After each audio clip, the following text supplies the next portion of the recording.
Cuba says a major blaze at an oil storage depot has now spread, threatening to worsen an energy crisis on the island.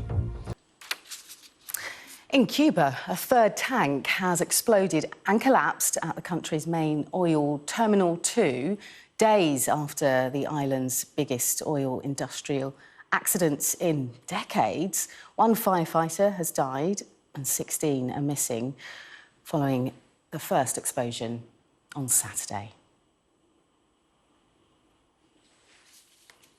Now in Cuba, a major fire at an oil storage depot has now spread to a third tank, which could make the energy crisis on the island even worse. The government in Havana has taken the rare step of asking the US for help. This wouldn't contradict the terms of the long-standing US economic embargo against Cuba, and officials there say that in response the US has offered technical advice. Our correspondent Will Grant has this report.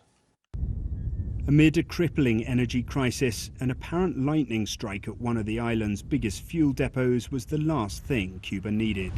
As the days pass since the incident sent the facility up in flames, the fire shows no sign of being brought under control. Attempts to douse the blaze are continuing, but in truth they fall woefully short. Cuba simply lacks the specialist personnel and basic equipment to get a handle on a disaster of this magnitude.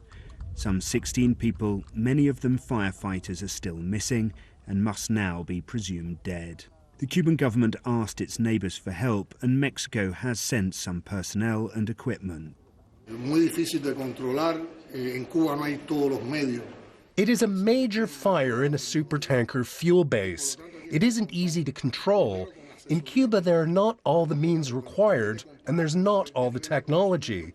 We're counting on technical advice, which is very important because it allows us to compare what we know with the knowledge of people from other countries who have been involved in events this serious.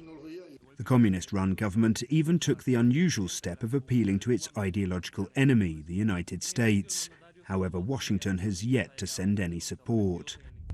Now a new problem. Over the weekend, a second tank at the depot exploded in a huge fireball and a third is in flames, hampering existing efforts and adding new fuel to the fire.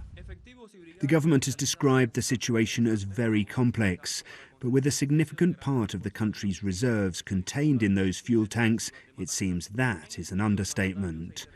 Cuba has already been experiencing long blackouts, including in the capital Havana, the result of a global energy crisis amid the war in Ukraine and years of underinvestment in Cuba's crumbling energy infrastructure, exacerbated by the US economic embargo. As for the fire, Cubans, fearful of what this blaze may mean for the island's scarce resources, can do little but wait and watch them simply go up in smoke. Will Grant, BBC News.